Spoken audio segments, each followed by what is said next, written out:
Flatwoods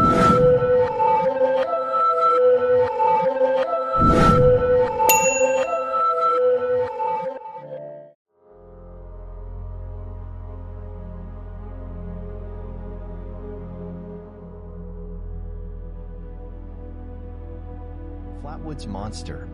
Alien, cryptid, or hoax. Something is lurking in the deep forests and flatwoods in West Virginia's Braxton County. Although only sighted a few times, the occurrence was so terrifying to witnesses that it will never be forgotten. Also known as the Braxton County Monster, the Flatwoods Monster is an entity that was sighted on September 12, 1952, in the forests of the eastern United States. Many have theorized as to what was seen that night, but the question remains, what was the Flatwoods Monster? A close encounter. It was September 12, 1952, and the night was drawing in. At around 7:15 p.m. in the evening, two brothers named Freddie May and Edward May, and two of their friends Tommy Heyer and Neil Nunley were playing on the lawn of the Flatwoods Elementary School. All of a sudden, they could see a bright light in the sky. It appeared to them as if something crashed nearby, on the land of G. Bailey Fisher, a local farmer. They ran to the Mays' nearby home and told what they had seen to Kathleen May.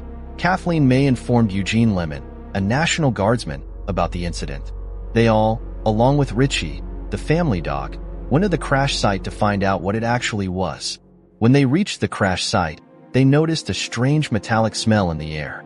Moreover, they also heard a number of high-pitched noises that came from the darkness in front of them.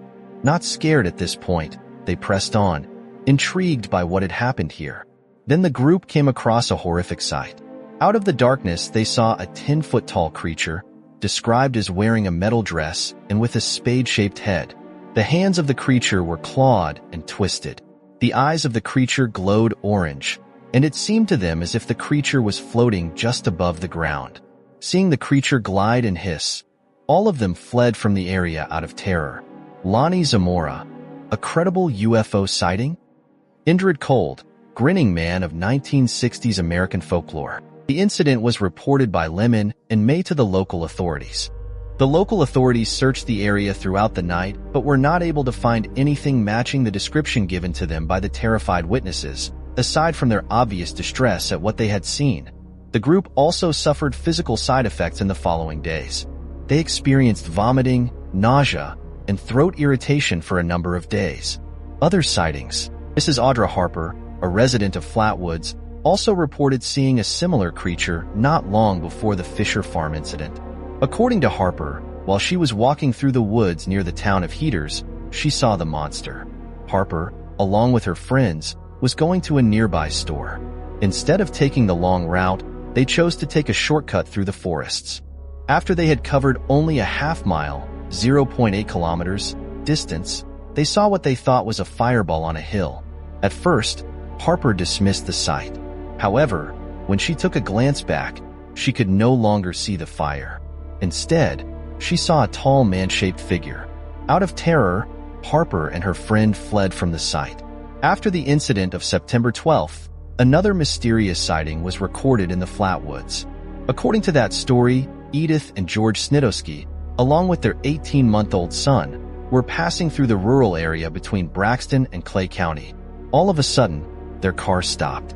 Mr. Snitowski tried to start the car, but all his efforts went in vain. As it was night, the road was completely deserted. While they were figuring out what to do, they became aware of a foul smell, and their baby suddenly started crying. Then, inexplicably, the darkness was filled with a bright, strange light. Ahead of them on the road, the couple saw a 10-foot-tall creature in front of the car. The description provided by the couple was very similar to the monster seen on September 12th evening. However, this monster did not wear the spade-shaped hood. Instead, the head of the monster was bony and reptilian. Explanations and theories. The incident of September 12th was investigated. However, no evidence of a crash or any monster was found. The mysterious set. An ancient Egyptian cryptid? The Chupacabra legend. In 2000, after the investigation of the case, Joe Nickel from Committee for Skeptical Inquiry came to the conclusion that the bright light seen on September 12th was likely to be a meteor. The pulsating red light seen by the group could have been a hazard beacon, or aircraft navigation light. The night when the bright light was seen on September 12th, a meteor was observed in the 3 states of Pennsylvania, Maryland, and West Virginia.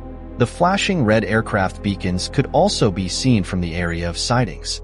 The monstrous creature itself was most likely to be an owl that was magnified due to the shadow. According to Nickel, the perceptions of the witnesses were distorted due to their high level of anxiety.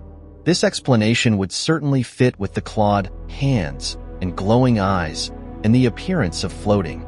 As an explanation, this seems reasonable, but other aspects of the encounter are less easy to explain. What caused the smell, or the fireball clearly seen on the ground?